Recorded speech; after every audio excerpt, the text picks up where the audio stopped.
Welcome to green honey Kannada vlogs. ಇವತ್ತು Wednesday. Tiffin ಚಿತ್ರಾನ್ನ ಮಾಡಿದೆ. ಮಕ್ಕಳು ಕೂಡ ಸ್ಕೂಲ್ಗೆ ಹೋಗ್ಬೇಕಿತ್ತಲ್ಲ ಅದಕ್ಕೆ. ಮತ್ತು ಡ್ರೈ ಫ್ರೂಟ್ಸ್ ಹಾಕಿದ್ದೆ ಸ್ನ್ಯಾಕ್ಸ್ಗೆ. ನಾನು ಆಲ್ರೆಡಿ ಹಿಂದಿನ ವ್ಲಾಗ್ನಲ್ಲಿ ಹೇಳಿದ್ದೆ, ಗ್ರೀಷ್ಮ ಕೂಡ ಇಂಡಿಪೆಂಡೆನ್ಸ್ ಡೇಗೆ ಗ್ರೂಪ್ ಡ್ಯಾನ್ಸ್ ಪರ್ಫಾರ್ಮ್ ಮಾಡ್ತಾಯಿದ್ದಾಳೆ ಅಂತ. ಅದರಿಂದ ಅವರು ಪ್ರಾಕ್ಟೀಸ್ ಮಾಡ್ತಾಯಿದ್ದಾರೆ. ಮನೆ ಹತ್ರನೇ ಇರೋದು ಇವಳು ಅವ್ಳ ಫ್ರೆಂಡು ಮಾಧುರಿ ಅಂತ.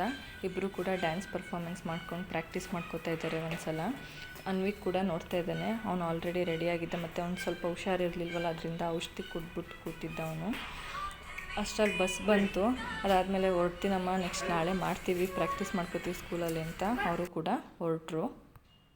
ಮಕ್ಕಳನ್ನೆಲ್ಲ ಸ್ಕೂಲಿಗೆ ಕಳಿಸಿ ನಾನು ಕೂಡ ಎಲ್ಲ ಕೆಲಸಗಳನ್ನ ಮುಗಿಸಿ ದೇವ್ರ ಮನೆ ಕ್ಲೀನ್ ಮಾಡಬೇಕಿತ್ತು. ಇವತ್ತು ಮಾಡೋಣ ಅಂತ ಮಾಡ್ತಾಯಿದ್ದೀನಿ. ಯಾಕೆಂದರೆ ಇನ್ನು 2 ದಿನ ಇದೆ ಅಲ್ವಾ ಹಬ್ಬ, ಶುಕ್ರವಾರ ವರಮಹಾಲಕ್ಷ್ಮಿ ಹಬ್ಬ, ಅದಕ್ಕೋಸ್ಕರ ಕ್ಲೀನ್ ಮಾಡ್ತಾಯಿದ್ದೀನಿ. ನಾನು ದೇವ್ರ ಪಾತ್ರೆ ಎಲ್ಲ ತೊಳೆದಾದ್ಮೇಲೆ ಅದನ್ನು ಕ್ಲೀನಾಗಿರೋವಂಥ ಡ್ರೈ ಬಟ್ಟೆಯಿಂದ ನೀಟಾಗಿ ಒರೆಸಿ ಆಮೇಲೆ ಜೋಡಿಸ್ತೀನಿ. ಯಾಕೆಂದರೆ ಅದ್ರ ಮೇಲೆಲ್ಲ ಇಲ್ಲ ಅಂದರೆ ನೀರ್ದು ಮಾರ್ಕ್ಗಳಿರುತ್ತಲ್ಲ, ಅದು ಹಾಗೆ ಉಳ್ಕೊಂಡ್ಬಿಡುತ್ತೆ, ಚೆನ್ನಾಗಿ ಕಾಣಲ್ಲ. ನಾನು ವರಮಹಾಲಕ್ಷ್ಮಿ ಹಬ್ಬನ ಸೆಲೆಬ್ರೇಷನ್ ಮಾಡೋದು ನಮ್ಮ ಅತ್ತೆ ಮನೆಯಲ್ಲಿ, ಅಂದರೆ ಚಾಮರಾಜನಗರದಲ್ಲಿ. ಪ್ರತಿ ವರ್ಷ ಕೂಡ ನಾವು ಚಾಮರಾಜನಗರದಲ್ಲೇ ವರಮಹಾಲಕ್ಷ್ಮಿ ಹಬ್ಬ, ಗಣೇಶ ಹಬ್ಬ ಎಲ್ಲ ಸೆಲೆಬ್ರೇಷನ್ ಮಾಡೋದು.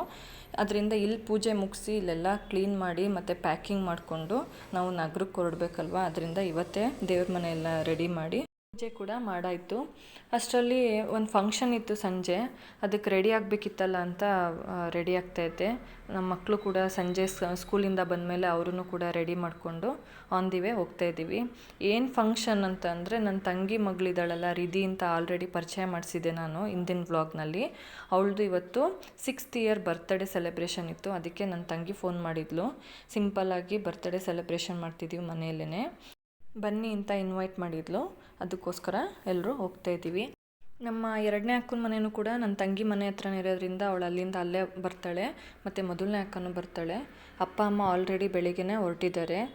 ಜೊತೆಗೆ ಇವತ್ತು ಬರ್ತ್ಡೇ ಅಂತ ಸೆಲೆಬ್ರೇಷನ್ ಇರೋದ್ರಿಂದ ಏನಾದರೂ ಗಿಫ್ಟ್ ತೊಗೊಂಡೋಗೋಣ ಅಂತ ಗಿಫ್ಟ್ ಸೆಂಟರ್ಗೆ ಬಂದ್ವಿ. ಅವಳಿಗೆ ಬರ್ತ್ಡೇ ಗಿಫ್ಟ್ ಕೊಡೋಣ ಅಂತ. ಈ ಗಿಫ್ಟ್ ಸೆಂಟರಲ್ಲಿ ತುಂಬಾ ವೆರೈಟೀಸ್ ಆಫ್ ಗಿಫ್ಟ್ಸ್ ಇತ್ತು, ಆದರೆ ತುಂಬ ಕನ್ಫ್ಯೂಷನ್ಸ್ ಆಗ್ತಿತ್ತು ಯಾವ ಥರ ಗಿಫ್ಟ್ ತೊಗೊಂಡೋಗೋಣ ಅಂತ. ಅಲ್ಲೇ ಬ್ಯಾಂಗಲ್ ಸ್ಟೋರ್ ಕೂಡ ಇತ್ತು. ಹಬ್ಬ ಆಗಿದ್ದರಿಂದ ಸ್ವಲ್ಪ ಬ್ಯಾಂಗಲ್ಸ್ ಎಲ್ಲ ಪರ್ಚೇಸ್ ಮಾಡಬೇಕಿತ್ತು. ಅಲ್ಲೇ ಪರ್ಚೇಸ್ ಮಾಡಿಕೊಂಡು ಅವಳಿಗೆ ಗಿಫ್ಟ್ ಯಾವ ರೀತಿ ತೊಗೊಳ್ಳೋಣ ಅಂತ ಹುಡುಕ್ತಾ ಇದ್ವಿ. ಎಲ್ಲ ಥರದ ವೆರೈಟೀಸ್ ಕೂಡ ಇತ್ತು ಅಲ್ಲಿ. ಅಂದರೆ ಅವಳಿಗೆ ಬೇಕಾಗಿದ್ದ ಥರ ಗಿಫ್ಟ್ ಇರಲಿಲ್ಲ, ಅಂದರೆ ಮಕ್ಕಳಿಗೆ ಆಟ ಆಡೋ ಥರ ತಗೊಳ್ಳೋಣ ಅಂತ ಯೋಚನೆ ಮಾಡ್ತಿದ್ವಿ. ಇಲ್ಲಿಗೆ ಶಿವ ಎಷ್ಟು ಚೆನ್ನಾಗಿದೆ ಅಲ್ವಾ, ಶಿವ ಮತ್ತು ಬುದ್ಧ, ಬೇರೆ ಬೇರೆ ವೆರೈಟೀಸ್ ಆಫ್ ಕಲೆಕ್ಷನ್ಸ್ ಇತ್ತು. ಮತ್ತು ಅವಳಿಗೆ ಯೂಸ್ ಆಗೋಲ್ಲ, ಬೇರೆ ಥರ ಯಾವುದಾದ್ರೂ ಪರ್ಚೇಸ್ ಮಾಡೋಣ ಅಂತ ಹುಡುಕ್ತಾ ಇದ್ದೀವಿ. ಜೊತೆಗೆ ಕಪಲ್ಸ್ಗಳಿಗೆ ತುಂಬ ಚೆನ್ನಾಗಿ ವೆರೈಟೀಸ್ ಆಫ್ ಗಿಫ್ಟ್ಸ್ ಇತ್ತು. ವ್ಯಾಲೆಂಟೈನ್ಸ್ ಡೇಗಿರ್ಬೋದು, ಆ್ಯನಿವರ್ಸರಿಗಿರ್ಬೋದು ಗಿಫ್ಟ್ ಮಾಡೋಕ್ಕೆ ತುಂಬ ಚೆನ್ನಾಗಿತ್ತು. ಆದರೆ ಅವಳಿಗೆ ಯೂಸ್ ಆಗೋ ಥರ, ಇವಾಗ ಯಾವುದಾದ್ರೂ ಆಟ ಆಡೋ ಥರ ಅವಳು ಇವಾಗ ಪ್ರೆಸೆಂಟ್ ಆಟ ಆಡೋ ಥರ ಯಾವುದಾದ್ರೂ ಗಿಫ್ಟ್ ಕೊಡೋಣ ಅಂತ ನೋಡ್ತಾ ಇದ್ದೀವಿ. ಮತ್ತು ಫೋಟೋ ಫ್ರೇಮ್ಸ್ ಕೂಡ ಇತ್ತು, ಮತ್ತು ಹ್ಯಾಪಿ ಮ್ಯಾನು, ಸಾಫ್ಟ್ ಟಾಯ್ಸ್ಗಳೆಲ್ಲ ಇತ್ತು. ದೊರೆಯವರು ಅದನ್ನೇ ನೋಡ್ತಾ ಇದ್ದಾರೆ, ಯಾವ ಥರ ಗಿಫ್ಟ್ ಕೊಟ್ಟರೆ ಅವಳು ಇಷ್ಟಪಡ್ತಾಳೆ ಅಂತ. ಕೊನೆಗೆ ಒಂದು ಸೆಲೆಕ್ಟ್ ಮಾಡಿದ್ವಿ. ಅವಳ ಹತ್ರ ಡಾಲ್ ಕಲೆಕ್ಷನ್ಸ್ಗಳು ತುಂಬ ಇರೋದ್ರಿಂದ ಬಾರ್ಬಿ ಡಾಲ್ ತಗೊಳ್ಳೋಣ ಅಂತ ಅಂದ್ಕೊಂಡೆ. ಆಮೇಲೆ ಅದು ಇನ್ನೂ ಚಿಕ್ಕ ಪಾಪುಗಳು ಆಟ ಆಡೋ ಥರ ಇರುತ್ತೆ, ಅದರಲ್ಲೇನು ಆಟ ಆಡೋಲ್ಲ, ಇವಾಗ ಪ್ರೆಸೆಂಟ್ ಆಟ ಆಡೋ ಥರ ತಗೊಳ್ಳೋಣ ಅಂತ ಬೇಡ ಅಂತ ತಗೊಳ್ಳಿಲ್ಲ ಅದನ್ನು. ಅದಾದಮೇಲೆ ಒಂದು ಬೇಬಿ ಥರದ್ದು ಒಂದಿತ್ತು ಡಾಲು, ಅದನ್ನು ತಗೊಳ್ಳೋಣ ಅಂದ್ಕೊಂಡ್ವಿ. ಲಾಸ್ಟ್ ಇಯರ್ ನಾವೇ ಅದೇ ಥರ ಪ್ರೆಸೆಂಟ್ ಮಾಡಿದ್ವಿ ಬರ್ತ್ಡೇಗೆ ಗಿಫ್ಟ್ ಥರ, ಅದಕ್ಕೆ ಅದೇ ಥರ ಬೇಡ ಅಂತ ತಗೊಳ್ಳಿಲ್ಲ. ಮತ್ತು ಸಾಫ್ಟ್ ಟಾಯ್ಸ್ ಕೂಡ ಅವಳ ಹತ್ರ ಆಲ್ರೆಡಿ ತುಂಬ ಇದ್ದಿದ್ದರಿಂದ ಅದು ಯಾವುದೂ ತಗೊಳ್ಳಿಲ್ಲ. ಆಲ್ರೆಡಿ ಸೆಲೆಕ್ಟ್ ಮಾಡಿದ್ದನ್ನು ಪ್ಯಾಕ್ ಮಾಡಿಸ್ಕೊಂಡು ಅಲ್ಲಿಂದ ಹೊರಟ್ವಿ. ಆನ್ ದಿ ವೇ ಹೋಗ್ತಾ ರಶ್ ಇತ್ತು, ಏಕೆಂದರೆ ಇನ್ನು 2 ದಿನ ಹಬ್ಬ ಇರೋದ್ರಿಂದ ಜನರುಗಳೆಲ್ಲ ಪರ್ಚೇಸಿಂಗಲ್ಲಿ ಬ್ಯುಸಿಯಾಗಿ ಹೋಗಿದ್ರು. ಅದೇ ರೀತಿ ನಾನು ಕೂಡ ಇನ್ನೊಂದು 2-3 ಐಟಮ್ಸ್ಗಳನ್ನ ಪರ್ಚೇಸ್ ಮಾಡಬೇಕಿತ್ತು. ಅದಕ್ಕೆ ನಾನು ಇನ್ನೊಂದು ಸಲ ಬೇರೆ ಶಾಪ್ಗೆ ಹೋಗಿ ಅಲ್ಲಿ ಸ್ವಲ್ಪ ದೇವ್ರಿಗೆ ಕಿರೀಟ ಥರ ಯಾವುದಾದ್ರೂ ತಗೊಳ್ಳೋಣ ಅಂತ ಹುಡುಕ್ತೆ. ಅದಕ್ಕೆ ಅದನ್ನು ಪರ್ಚೇಸ್ ಮಾಡ್ಕೊಂಡು ತಗೊಂಡು ಬಂದೆ. ಚೆನ್ನಾಗಿದೆಯಾ ಇಲ್ವಾ ಗೊತ್ತಿಲ್ಲ, ಹಾಕಿದ್ಮೇಲೆ ಯಾವ ಥರ ಕಾಣುತ್ತೆ ಅಂತ. ಒಂದು ಕಿರೀಟ, ಮತ್ತು ದೇವ್ರ ಮುಂದೆ ಇಡೋದಕ್ಕೋಸ್ಕರ ಅದರಲ್ಲಿ ದುಡ್ಡಾದರೂ ಇಡ್ಬೋದು, ಅಥವಾ ಫ್ಲವರ್ ನೀರು ಹಾಕ್ಬಿಟ್ಟು ಫ್ಲವರ್ ಹಾಕಿದ್ರೆ ಚೆನ್ನಾಗಿರುತ್ತೆ ಅಂತ ಕಮಲ ಶೇಪ್ ಇತ್ತು ಒಂದು ಆ್ಯಂಟಿಕ್ ಪೀಸ್ ಥರ. ಅದನ್ನೊಂದು ಪರ್ಚೇಸ್ ಮಾಡ್ಕೊಂಡು ತಗೊಂಡು ಹೋಗ್ತಾಯಿದ್ದೀನಿ. ಇವಾಗ ಆನ್ ದಿ ವೇ ಬರ್ತ್ಡೇಗೆ ಹೋಗೋಣ ಅಂತ ಹೋಗ್ತಾಯಿದ್ದೀವಿ. ನಾವು ಮನೆಯಿಂದ ಹೊರಡ್ಬೇಕಾದ್ರೇ ಆಲ್ರೆಡಿ 6 o'clock ಆಗಿತ್ತು. ಅದಾದಮೇಲೆ ನಾವು ಬರ್ತ್ಡೇ ಗಿಫ್ಟ್ ಆಗಿರ್ಬೋದು, ನಾನು ಸ್ವಲ್ಪ ಶಾಪಿಂಗ್ ಹೋಗಿದ್ದೆ, ಅದಷ್ಟೂ ಪರ್ಚೇಸ್ ಮಾಡ್ಕೊಂಡು ಹೊರಡೋವರೆಗೆ 6:45 ಆಗೋಗಿತ್ತು ಟೈಮು. ಅವಳು 7:30 ಬರ್ತ್ಡೇಗೆ ಕೇಕ್ ಕಟ್ ಮಾಡಿಸ್ತೀನಿ, ಬೇಗ ಬನ್ನಿ ಅಂತ ಹೇಳಿದ್ರಿಂದ ನೆಕ್ಸ್ಟು ಅಲ್ಲಿಗೆ ಹೊರಡೋಣ ಅಂತ ಹೊರಟ್ವಿ. ಅವ್ರ ಮನೆಗೂ ನಮ್ಮ ಮನೆಗೂ ಒಂದು ಅರ್ಧ ಮುಕ್ಕಾಲು ಗಂಟೆ ಟೈಮಿಂಗ್ಸ್ ಬೇಕು ಹೊರಡೋಕ್ಕೆ, ಅವ್ರ ಮನೆಗೆ ಹೋಗೋ ತನಕ. ಆನ್ ದಿ ವೇ ಹಾಗೆ ಮೊದಲನೇ ಅಕ್ಕನಿಗೆ ಕಾಲ್ ಮಾಡಿದ್ದೆ, ಅವಳು ಬರ್ತೀನಿ ಅಂತಂದರೆ ಒಟ್ಟಿಗೆ ಹೋಗೋಣ ಅಂತ. ಅವಳು ಆಲ್ರೆಡಿ ಹೊರಟಿದ್ದೀನಿ ಅಂತ ಹೇಳಿದ್ಲು, ಅದಕ್ಕೆ ನಾವು ಹೊರಡ್ತಾ ಇದ್ದೀವಿ. ಅಷ್ಟರಲ್ಲಿ ಮಕ್ಕಳು ಲೈಟಿಂಗ್ಸ್ ಎಲ್ಲ ಇತ್ತಲ್ಲ, ಮತ್ತು ಎಕ್ಸಿಬಿಷನ್ ಗ್ರೌಂಡಲ್ಲಿ ಏನೋ ಸೆಲೆಬ್ರೇಷನ್ ಇದೆ ಅಮ್ಮ, ನಮ್ಮನ್ನು ಕರ್ಕೊಂಡೋಗಿ ಅಂತ ಹೇಳ್ತಾಯಿದ್ರು. ನೆಕ್ಸ್ಟ್ ಸ್ಯಾಟರ್ಡೆ ಅಥವಾ ಸಂಡೇ ಹಬ್ಬ ಎಲ್ಲ ಮುಗಿಸ್ಕೊಂಡು ಬಂದಮೇಲೆ ಹೋಗೋಣ ಅಂತ ಹೇಳ್ತಾಯಿದ್ದೆ. ಅಷ್ಟರಲ್ಲಿ ಆಲ್ರೆಡಿ ನೈಟ್ ಆಗ್ತಾ ಬರ್ತಾಯಿತ್ತು.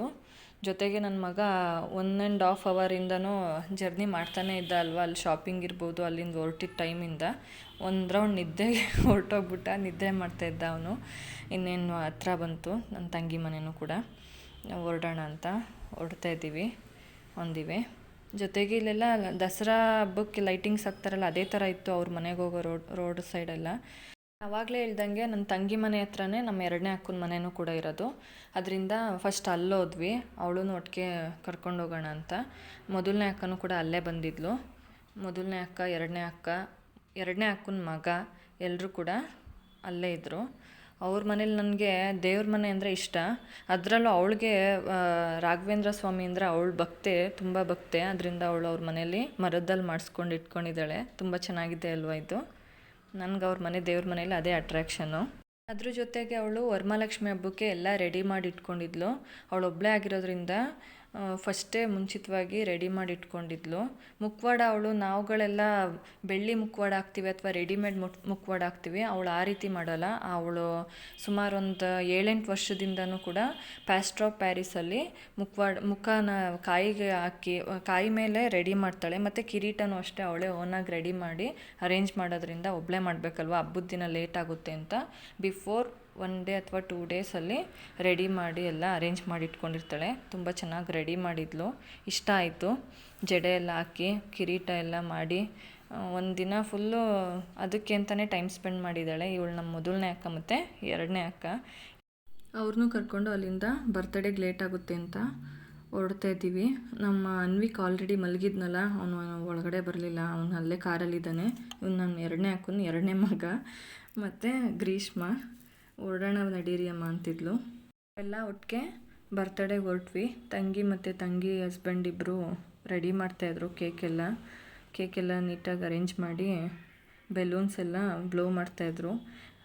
ಅವರ ಅತ್ತೆ ಮಾವ ಮತ್ತು ನಮ್ಮ ಅಪ್ಪ ಅಮ್ಮ ಆಲ್ರೆಡಿ ಅಲ್ಲೇ ಇದ್ದರು. ಮತ್ತು ಬರ್ತಡೇಗೆ ಕೇಕು ಯೂನಿಕಾರ್ನ್ ಥರ ಅರೇಂಜ್ ಮಾಡಿಸಿದ್ರು. ಮತ್ತು ರಿಧಿಗೆ ತುಂಬಾ ಖುಷಿ, ಎಲ್ಲರೂ ಬಂದಿದ್ದಾರೆ ನನ್ನ ಬರ್ತ್ಡೇ ಸೆಲೆಬ್ರೇಷನ್ಗೆ ಅಂತ. ಅನ್ವಿಕ್ಗೆ ಮತ್ತು ರಿಧಿಗೆ ಇಬ್ಬರಿಗೆ ತುಂಬಾ ಖುಷಿ ಆಗೋದು, ಎಲ್ಲೋದ್ರು ಅಷ್ಟೇ. ಅವರು ಇನ್ನೂ ಚಿಕ್ಕವರಲ್ವ, ಪ್ರತಿಯೊಂದು ಮೂಮೆಂಟ್ನೂ ಕೂಡ ತುಂಬ ಚೆನ್ನಾಗಿ ಎಂಜಾಯ್ ಮಾಡ್ತಾರೆ. ಆಲ್ರೆಡಿ ನನ್ನ ಮಗ ಬ್ಲೋ ಮಾಡ್ತೀನಿ ಬೆಲೂನ್ಸ್ಗೆ ಅಂತ ಮಾಡ್ತಾಯಿದ್ದಾನೆ. ಅಲ್ಲೊಂದು ಕ್ಯಾಂಡಲ್ ಇತ್ತು, ಶೆಲ್ಲಲ್ಲಿ ವರ್ಕ್ ಆಗೋ ಥರ ಆನ್ ಮತ್ತು ಆಫ್ ಬಟನ್ ಇರುತ್ತಲ್ಲ, ಅದನ್ನು ತೊಗೊಂಡು ಬಂದು ತೋರಿಸ್ತಾ ಇದ್ಲು ರಿಧಿ. ದೊಡ್ಡಮ್ಮ ಚೆನ್ನಾಗಿದೆಯಾ, ಆನ್ ಮತ್ತು ಆಫ್ ಮಾಡ್ತಿದ್ದೀನಿ ನೋಡಿ, ಎಷ್ಟು ಚೆನ್ನಾಗಿದೆ ಅಲ್ವಾ ಅಂತ ನಮ್ಗಳಿಗೆಲ್ಲ ತೋರಿಸ್ತಾ ಇದ್ಲು. ಅದಾದ ತಕ್ಷಣ ಬರ್ತ್ಡೇ ಸೆಲೆಬ್ರೇಷನ್ ಸ್ಟಾರ್ಟ್ ಆಯಿತು.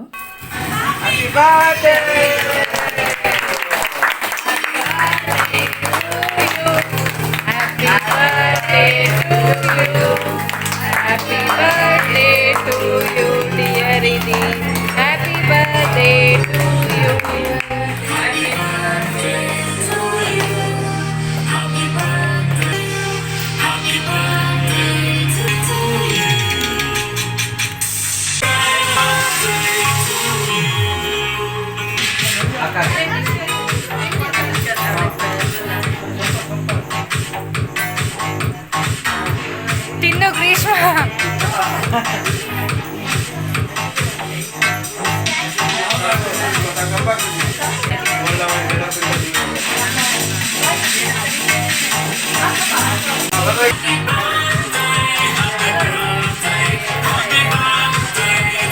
ಅದ್ರ ಅದ್ರ ಜೊತೆಗೆ ಮೊದಲನೇ ಅಕ್ಕನ ಮಗಳು ಕೂಡ ಕೇಕ್ ರೆಡಿ ಮಾಡಿ ಕಳಿಸಿದ್ಲು ರಿದಿಗೆ ಬರ್ತಡೇಗೋಸ್ಕರ. ಅದ್ರದ್ದು ಕೂಡ ಕೇಕ್ ಕಟ್ಟಿಂಗ್ ಆಯಿತು. ಇನ್ನೊಂದು ಬ್ಲಾಸ್ಟ್ ಮಾಡೋಕ್ಕೆ ಹೋದ್ರು ದೊರೆಯವರು. ಬ್ಲಾಸ್ಟ್ ಮಾಡಬೇಕಾದ್ರೆ ಅದು ಓಪನ್ ಆಗಲಿಲ್ಲ ಕರೆಕ್ಟಾಗಿ. ಅದಾದಮೇಲೆ ಎಲ್ರಿಗೂ ಕೂಡ ಕೇಕ್ ತಿನ್ನಿಸ್ತಾ ಇದ್ದಾಳೆ ರಿದಿ. ಇವರು ನಮ್ಮ ಅಪ್ಪ ಅಮ್ಮ ಮತ್ತು ಇವರು ಅವ್ರ ಅಜ್ಜಿ ತಾತ, ಅಂದರೆ ನಮ್ಮ ರಂಜಿತಾ ಇದ್ದಾಳಲ್ಲ, ಅಂದರೆ ನನ್ನ ತಂಗಿ ಅವ್ರ ಅತ್ತೆ ಮಾವ. ಅದಾದಮೇಲೆ ನಮ್ಮ ಮೊದಲನೇ ಅಕ್ಕ ಮತ್ತು ಎರಡನೇ ಅಕ್ಕನ ಮಗ ಅವರು ಕೇಕ್ ತಿನ್ನಿಸಿದ್ರು. ಅದಾದಮೇಲೆ ಎರಡನೇ ಅಕ್ಕ, ಎರಡನೇ ಬಾವಜ್ಜಿ ಕೇಕ್ನ ತಿನ್ನಿಸಿದ್ರು. ಅದಾದಮೇಲೆ ನಾವು ಹೋದ್ವಿ, ನಾನು ಮತ್ತು ದೊರೆಯವರು ಹೋದ್ವಿ. ನಾವು ಕೂಡ ಕೇಕ್ ತಿನ್ನಿಸ್ತಾ ಇದ್ವಿ.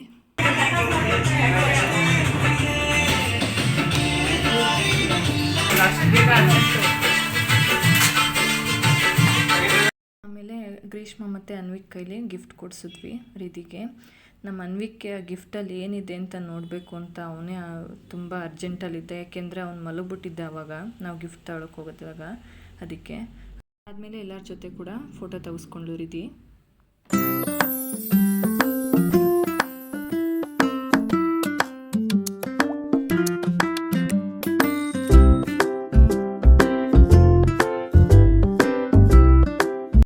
ಅದೆಲ್ಲ ಆದಮೇಲೆ ಎಲ್ಲರೂ ಕೂಡ ಕೇಕು ಮತ್ತು ಡಿನ್ನರು, ಬಿಸಿಬೇಳೆಭಾತು, ಮೊಸರನ್ನ, ಚಿಪ್ಸು ಅದೆಲ್ಲ ಮಾಡಿದರು. ಅದೆಲ್ಲ ತಿಂದ್ಕೊಂಡು ಒಂದು ಸ್ವಲ್ಪ ಹೊತ್ತು ಮಕ್ಕಳು ಕೂಡ ಆಟ ಆಡ್ಕೊಂಡು ಬರ್ತೀನಿ ಅಂತ ಒಳಗಡೆ ಆಟಾಡ್ತಾಯಿದ್ದಾರೆ. ಅವರೆಲ್ಲ ಆಟಾಡೋ ತನಕ ನಾವುಗಳು ಕೂಡ ಮಾತಾಡ್ತಾ ಹೊರಗಡೆ ಕೂತಿದ್ವಿ. ಅದಷ್ಟು ಟೈಮ್ ಸ್ಪೆಂಡ್ ಮಾಡೋಷ್ಟರಲ್ಲಿ ಟೈಮ್ ಆಲ್ರೆಡಿ 9:30 ಆಗಿತ್ತು. ಇನ್ನು ಮನೆಗೆ ಹೊರಡಬೇಕು. ನಾಳೆ ಬೇರೆ ಇಂಡಿಪೆಂಡೆನ್ಸ್ ಡೇ ಇರೋದ್ರಿಂದ ಬೆಳಿಗ್ಗೆನೇ ಬೇಗ ಎದ್ದೇಳಿಸ್ಬೇಕಿತ್ತು. ಅದಕ್ಕೆ ಹೊರಡೋಣ ಅಂತ ನಾವು ಕೂಡ ರೆಡಿ ಆದ್ವಿ. ಮಕ್ಕಳೆಲ್ಲರೂ ಕೂಡ ತುಂಬ ಚೆನ್ನಾಗಿ ಎಂಜಾಯ್ ಮಾಡಿದ್ರು. ಗ್ರೀಷ್ಮ, ಅನ್ವಿಕ್, ರಿದಿ, ಲೋಚನ್ ಎಲ್ಲರೂ ಕೂಡ ಎಂಜಾಯ್ ಮಾಡಿದ್ರು. ಆದರೆ ನಮ್ಮ ಮೊದಲನೇ ಅಕ್ಕನ ಮಕ್ಕಳು ಇಬ್ಬರು ಕೂಡ ಬಂದಿರಲಿಲ್ಲ, ಸುಮುಖ್ ಮತ್ತು ದಾತ್ರಿ. ಅವರಿಬ್ಬರು ಇದ್ದಿದ್ರೆ ಇನ್ನೂ ಚೆನ್ನಾಗಿ ಎಂಜಾಯ್ ಮಾಡ್ತಿದ್ರು ಎಲ್ಲರೂ ಸೇರಿಕೊಂಡು. ಎಲ್ಲ ಬರ್ತ್ಡೇ ಸೆಲೆಬ್ರೇಷನ್ ಮುಗಿದ್ಮೇಲೆ ಲಾಸ್ಟಲ್ಲಿ ಎಲ್ಲರೂ ಹೊರಡ್ತಾ ಇದ್ವಿ. ಆವಾಗ ರಿದಿ ನಾನು ಡ್ಯಾನ್ಸ್ ಮಾಡ್ತೀನಿ ಅಂತ ಸ್ಟಾರ್ಟ್ ಮಾಡಿದ್ಲು.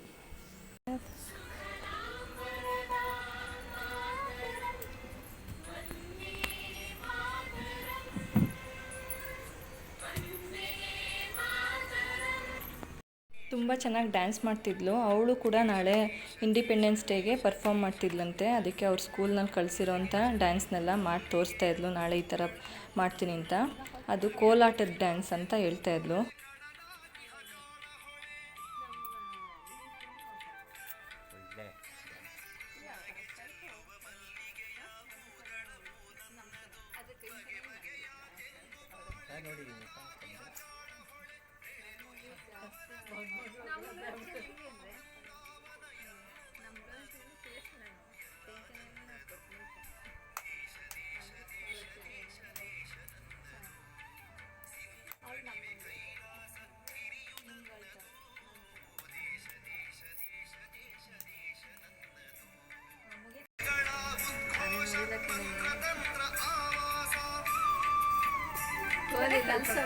ಕೋಲು ಕೋಲು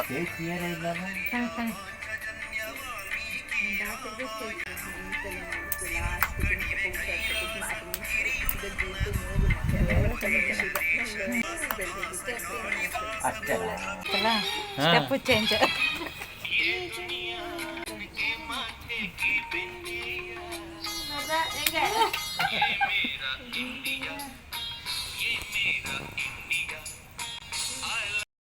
ತುಂಬ ಚೆನ್ನಾಗಿ ಡ್ಯಾನ್ಸ್ ಮಾಡಿದ್ಲು. ಎಕ್ಸ್ಪ್ರೆಷನ್ಸ್ ಇರ್ಬೋದು, ಸ್ಟೆಪ್ಸ್ ಇರ್ಬೋದು, ತುಂಬ ಗ್ರೇಸ್ಫುಲ್ಲಾಗಿ ಮಾಡ್ತಾಯಿದ್ಲು.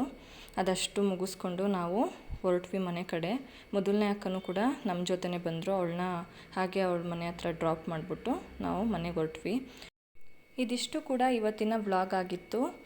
ಈ ವಿಡಿಯೋ ನಿಮಗೆ ಇಷ್ಟ ಆಗಿದ್ದರೆ ಲೈಕ್ ಮಾಡಿ, ಶೇರ್ ಮಾಡಿ ಮತ್ತು ನನ್ನ ಚಾನಲ್ನ ಸಬ್ಸ್ಕ್ರೈಬ್ ಮಾಡ್ಕೊಳ್ಳೋದ್ರ ಮೂಲಕ ಸಪೋರ್ಟ್ ಮಾಡಿ ಅಂತ ಕೇಳ್ಕೊತೀನಿ. ಮತ್ತೆ ನೆಕ್ಸ್ಟ್ ವ್ಲಾಗ್ನಲ್ಲಿ ಭೇಟಿಯಾಗೋಣ. ಎಲ್ರಿಗೂ ನಮಸ್ಕಾರ.